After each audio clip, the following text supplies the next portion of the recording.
গরিবের সাথে আত্মীয়তা করুন, কিন্তু ছোট লোকের সাথে নয়। কারণ গরিব হয়তো টাকা পয়সা দিয়ে সাহায্য করতে পারবে না, কিন্তু হৃদয় থেকে সম্মান করতে জানে। ছোট লোকের সাথে সম্পর্ক রাখা বিপদ, কারণ সুযোগ পেলেই আপনার সম্মান নিয়ে খেলবে। কারণ ছোট লোকের কাছে মান সম্মানের কোনো মূল্য থাকে না। আমি খাবারের অভাবে না খেয়ে থাকতে রাজি, আমি জায়গার অভাবে রাস্তায় ঘুমাইতে রাজি, যদি আমার মৃত্যুর পর লাশ দাফন লোক না থাকে।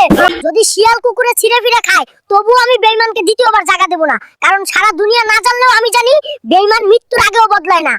আমাদের সরকারের কাছে আবেদন, গ্রামে গ্রামে, পাড়া মহল্লায়, হাট বাজারে সুদারুদের উত্তাপ। দৈনিক কিস্তির পেরায় সাধারণ খেটে খাওয়া মানুষ, ছোটখাটো চায়ের দোকানদার নিঃস্ব হয়ে যাইতেছে।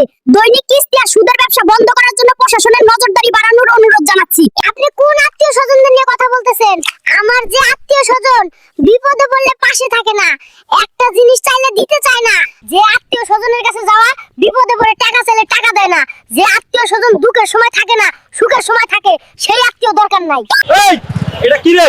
তোর আইডিতে লেখা 17 বছর 3 মাস। কি রে ছেমরা, তোর ভোটার আইডি কার্ডে লেখা 17 বছর 3 মাস। তুই কেমনে কইরা কস তোর 18 বছর হইছে? ও আমি যে মায়ের গর্ভে 9 মাস ছিলাম, ওই হিসাব কেন করব? হিসাব বোঝেন, আবার পুলিশে চাকরি করতে আইছে।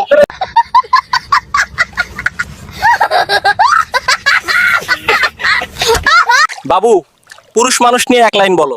পুরুষ মানুষকে নিয়ে একটা লাইন বললে বলবো, পুরুষকে কেউ নিঃস্বার্থভাবে কেউ ভালোবাসে না।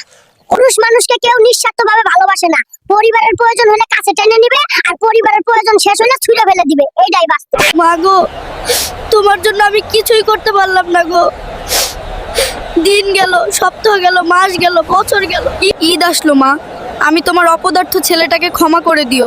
তোমার কষ্টগুলো শুধু চুপচাপ দেখেছি, হাত বাড়িয়েও কিছু বদলাতে পারিনি। একটা জিনিস খেয়াল করে দেখবেন, চীনের রাস্তায় হাঁটলে ইঞ্জিনিয়ার দেখা যায়, জাপানের রাস্তায় হাঁটলে অত্যাধুনিক টেকনোলজি, ভারতের রাস্তায় হাঁটলে ডান্সার, আর বাংলাদেশের রাস্তায় হাঁটলে চান্দাবাজ, দালাল, টোকাই, চিটার, বাটপার, সুদখোর, অমুক নেতা তমুক নেতা।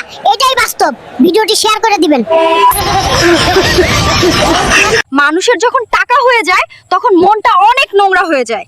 যার নিজের মনটা নোংরা, সে আপনাকে কখনো পরিষ্কার দেখবে না।